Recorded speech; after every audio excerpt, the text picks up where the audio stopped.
Ang storyang ito ay pinamagatang Ang Pinsan Kong Inosente by Ryan Time. Simulan na natin ang kwento. Minsan, naiinis tayo sa sarili natin dahil tayo mismo ang umahadlang sa anumang nararamdaman natin. Kesyo ganito, kesyo ganyan, kesyo bawal, hindi natin alam na dinedeprive na natin ang sarili natin sa kaligayahang dapat nating nararanasan. Marahil, natatakot tayong tanggapin kung ano yung tunay nating pagkatao dahil na rin sa lipunan natin mapanghusga at sa pamilya natin na ayaw nating madisappoint. 9:30 AM na pala. Ayon sa oras na nakarehistro sa cellphone ko.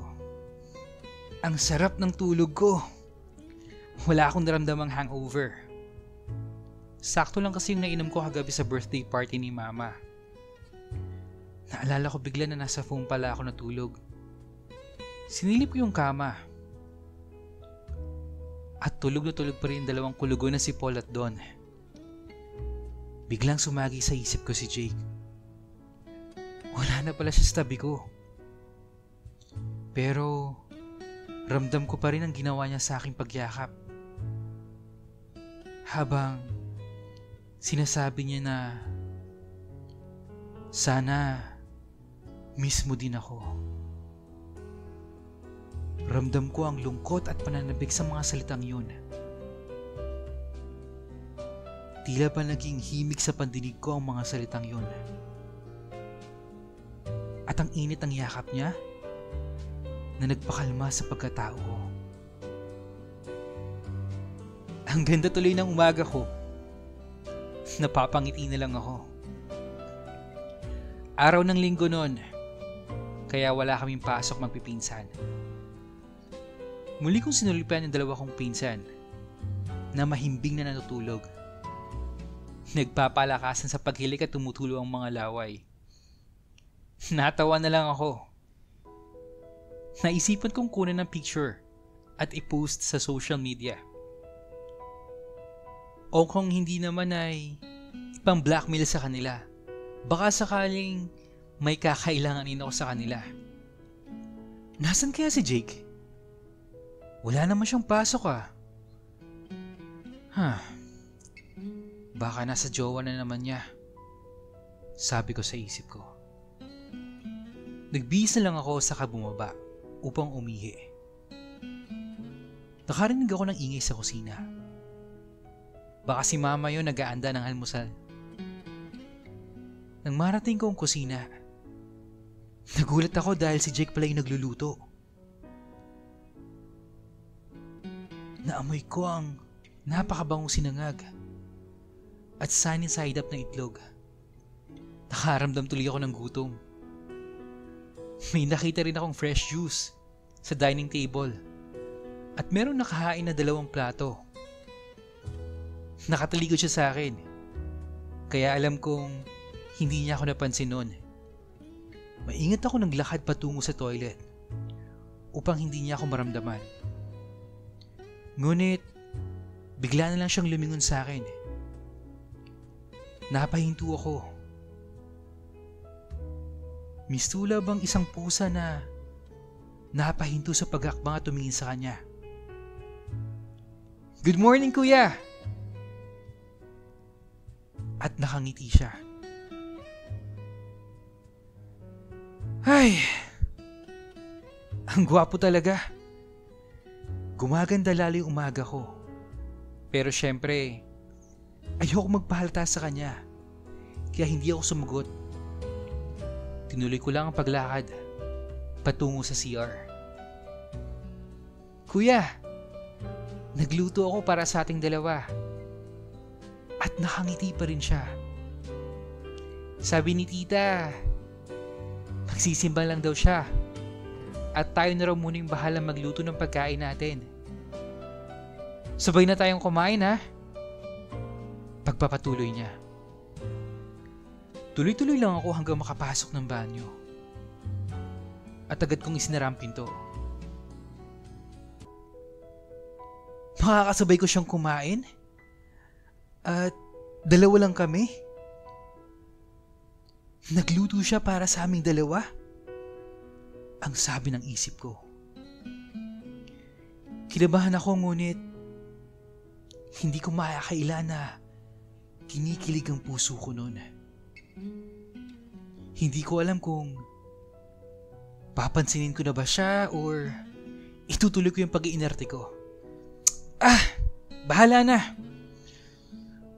Pagkalabas ng banyo, tinawag niya ako. Kuya, kain tayo.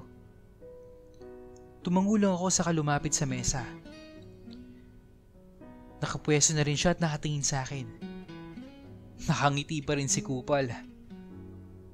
Umupo ako nang hindi siya nililingon. Nagsimulang sumubo ng pagkain saka siya nagsalita. Sorry kagabi Pagsisimula niya. Pinagmasdan ko siya noon. Blanko lang ang ekspresyon niya. Okay. Ang tugon ko. At hindi ko pa rin siya nililingon. At sandaling katahimikan.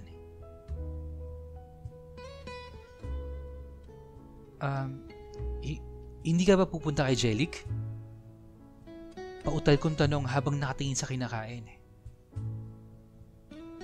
Hindi kuya Ramdam kong tumingin siya sa akin at nagpatuloy magsalita. Kuya, pwede ba dito muna ako tumambay? Nag-aalang ang tanong niya. Okay lang, wala namang problema. Sagot ko. Tsaka, nandiyan naman sila Don at Paul. Dugtong ko pa. Ang ibig ko sabihin, kuya, pwede ba kitang makabanding? Pag-aalangan niyang tanong. Medyo nabiluukan ako noon. Kaya dali-dali ako nagsali ng juice sa baso at agad na ininom. Tapos tinignan ko siya. Bakit? Yun lang ang naisip kong isagot sa kanya. Kasi kuya, pinutol ko kagad ang sasabihin niya. Alam ko na yung sasabihin niya at ayokong makita niya na harap-harapan ang magiging reaksyon ko kapag itinuloy pa niya yung sasabihin niya. Ano kasi, aalis ako ngayon May lakad ako. Saka tumingin sa kanya. Wala naman talaga akong lakad noon. Hindi ko lang talaga kasi alam kung ano yung sasabihin ko. Nagsimula tuloy ako mag-isip kung saan ako pupunta. Nakita kong parang tumamlay ang itsura niya. Naawa naman ako. Gusto ko naman talaga mag-banding kami pero marami kasing pero sa isip ko. Kuya, hanggang kailan ba tayo ganito? Nasisense ko ang pagsusumamo sa boses niya. Malungkot ang mga mata niya.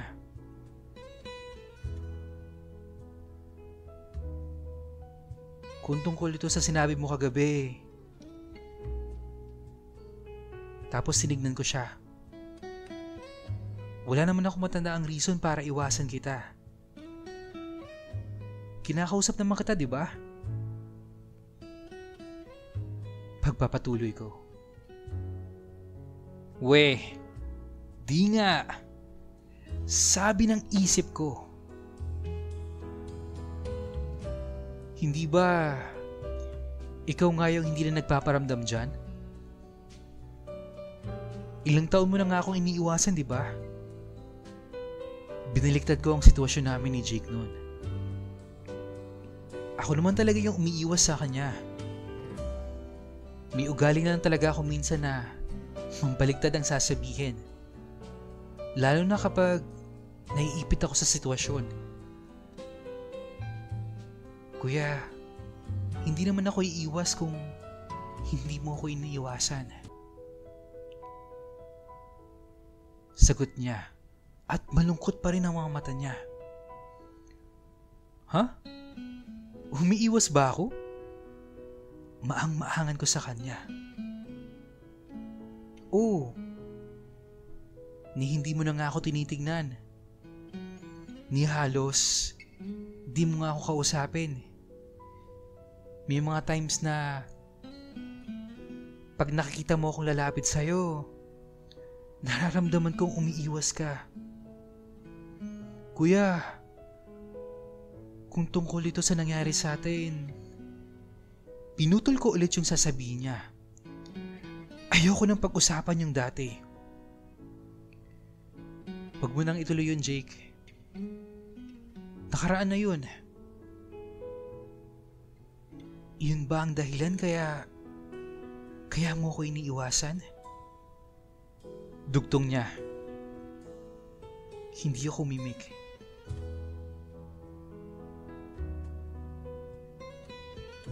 Look, hindi naman natin kailangan gawin yun. Pasensya ka na kung makulit ako. Gusto ko lang naman na makasama ka eh. Pero umiiwas ka na, kuya. Malungkot na pahayag niya habang ang mga mata niya ay tila ba nagsasabing, miss na kita.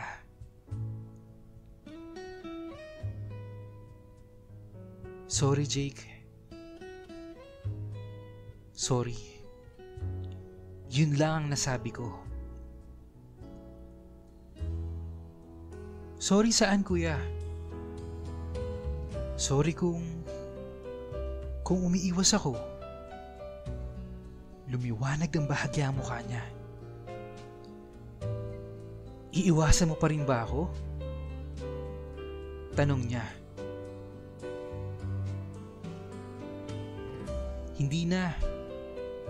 Baka hindi na. I'm sorry ulit.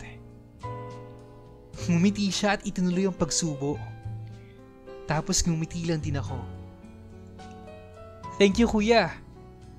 Nakangiti pa rin siya. Alam mo bang marami akong ikukwento sa'yo? Maningning ang mga mata nito habang binabanggit niya ang mga salitang yun. Naalala ko tuloy yung dating kami. Ganyan-ganyan siya ka-excited pag nagkukwento. Kahit na wala namang kwenta yung kinakwento niya. Sinabi ko na lang na saka na lang magkwento dahil aalis nga ako. Tapos okay lang naman daw. Ramdam ko pa rin yung saya niya dahil kinakausap ko na ulit siya. Sabi niya, aantay na lang daw niya ako hanggang makabalik ng bahay. Nagbihis na ako at nag-isip kung saan pupunta. Naisip kong kontakin si Jonah. Yung ka-fling ko. Syota-syotaan ba? Inaya ko na lang siyang manood ng sine. At syempre, after ng sine, alam na. Masayang-masaya ako dahil okay na ulit kami ni Jake. Naisip kong bigyan na lang ng chance at ibalik ang closeness namin. Hindi pa tapos ang palabas pero parang gusto ko nang umuwi. Kasi alam kong may Jake na nag-aantay sa akin. Kaya pagkatapos ng palabas ay agad akong nagpaalam kay Jonah. Alam kong disappointed siya. Dati kasi, tuwing aayain ko siyang lumabas ay magtatali kami pagkatapos. Parang wala kasi yung gana makipag-sex sa kanya noon. Mas na-excite akong makita si Jake sa pag-uwi ko. Medyo dapit hapon na rin nang dumating ako ng bahay. Kaka-doorbell ko pa lang ay agad na bumukas ang gate at bumungad ang nakangiting Jake na puro guhit ng uling ang muka. Mukhang masayang-masaya na dumating ako. Oh, ano nangyari sa mukha mo? At parang naghilamos ka ng uling. Tawang-tawa ako sa mukha niya noon. Meron akong idea na naglaro sila ng unggoy-uguyan. Ganito kasi ang ginagawa namin magpinsan pag wala kaming ginagawa at ibang maisip na gawin. Pakananik Paul yan, kuya. Tapos tumawa lang din ako. Naunggoy ka nila, no? Tawang-tawa pa rin ako noon. Tumungo na lang siya, tumatawa pa rin. Ang aga mo yata, kuya. Sinabayan ng ngiti na aabot hanggang tenga. Na-excite lang akong makita ka ulit. Biro ko sa kanya noon. Tapos, nailang tuloy ako bigla. Uy! Miss na niya ako kagad. Pangaasar ni Jake noon. Tanga! Biro lang yun, no? Pagbawi ko, sabay tawa na medyo may pagkatipid. Nakakatuwa at medyo okay na nga kami ni Jake noon. Okay lang yun, kuya. Kasi ako, miss kita. Nakangiti siya pero naramdaman kong nailang siya ng konti. Milig ako bigla. Ang lakas kasing makababae eh. Kahit puro uling ang mukha niya ay bakas pa rin ang kagabuhan niya. Tumuloy na kami sa loob ng bahay. Nakita ko naglalaro ng baraha, yung dalawa kong pinsan. Si Paul at si Don. Natawa ako sa itsura nila. Halos wala na mapaglagay ng uling ang mga mukha nila. Kuya, sumali ka rito. Sambit ng dalawa kong pinsan. Tapos sumunod naman ako. Puro tawang bumalot sa buong bahay sa tuwing may natatalo. Buti na lang, hindi ganun kadami ang nasa mukha ko noon. Tuwang-tuwa rin si mama na pinagmamasdan kami. Hanggang maya-maya ay nag-aya siyang kumain. Masayang-masaya kaming sabay-sabay kumain. Asaran at biruan. Tapos, nakikisali rin si Ermat noon. Ryan, anak, mukhang okay na kayo ni Jake ah. Pang-aasar niya na palipat-lipat ang nakakalokong tingin sa amin ni Jake. Oo nga tita eh. Parang LQ kasi sila dati eh. Dugtong ni Paul na nakakaloko rin ang tingin. Ha? Okay naman kami ni Jake ah. Di ba Jake? Tapos sabay ko ang tingin kay Jake. Opo tita. Okay na okay po kami ni Kuya Ryan. Lovers na ulit kami. Sabay tawa nito. Natapos ang kainan namin ng puro tawa at kulitan. Alam kong napapansin ni mama na dati na iniiwasan ko si Jake. Minsan kasi tinatanong niya ako bakit hindi na raw dumadalaw si Jake sa amin. Sabi ko na lang na baka busy. Kuwela rin naman kasi si mama noon. Tsaka paborito niya rin kasi si Jake dahil sa ubod ng lambing nito. Naghanda na kami upang matulog. 12:00 na rin kasi noon. Doon na ulit natulog yung dalawa kong pinsan at saka si Jake. May dala naman daw silang uniform para sa school kinabukasan. Oy, kayong dalawa. Patukoy ko sa dalawang kulog kong pinsan. Umalis kayo dyan. Huwag kayo sa kama ko. Sa lapag kayo matutulog. Padabog na nilatag ng dalawa yung extra foam. Kahit pa paano naman ay sinusunod naman nila ako. Ako kasi ang panganing na lalaki sa lahat na magpipinsan. Uy, maghahanimun ata yung dalawa doon. Pabulong na sabi ni Paul kay Don. Tapos tumawala ng huli. Uy, kayong dalawa ah. Narinig ko yun. Pabulong-bulong pa kayo nalalaman dyan. Tawanan na ulit. Nagkatinginan lang kami ni Jake. Na-excite tuloy ako. Pumuwetso na kami sa kanya-kanya naming higaan. Yung dalawa sa lapag at kami naman ni Jake ay sa kama. Biglang nag-ring yung phone ni Jake at agad niyang sinagot ito. Saka lumabas ng kwarto. Alam kong si Jellic yun. Ay, nakaramdam na naman ako ng selos. Tinopak na naman tuloy ako. Nang nakabalik na si Jake ay nakita kong ngiti-ngiti. Naisip ko kung ano yung pinag-usapan nilang dalawa at ngiti-ngiting ito. Ay, nagsiselos na naman ako, sabi ko sa isip ko. Napansin ata ni Jake na wala na naman ako sa mood. Tumalikod kasi ako sa kanya nung akmang kakausapin niya ako. Bigla akong naramdaman ng yakap niya. Ang sarap na naman sa pakiramdam. Pero umiwas ako. Tinanggal ko yun. Tinanggal ko yung pagkakayakap niya. Bakit kuya? Bulong niya. Pansin siguro niyang iritable ako dahil medyo malakas ang pagkakahawi ko ng kamay niya. Wala Jake. Patulog na tayo. Malabing kong sambit. Hindi na rin siya nangulit. Inisip niya siguro na ayokong yakapin niya ako. Pero ang totoo, gusto kong yakapin niya ako. Nagsiselos lang naman ako at nawala na ako sa mood. Excited pa naman ako kanina. Nakatalikod lang ako sa kanya. Nagpupuyos na naman ang dibdib ko sa selos. Hindi ko naman kailangan magselos. Pero, ewan ko ba?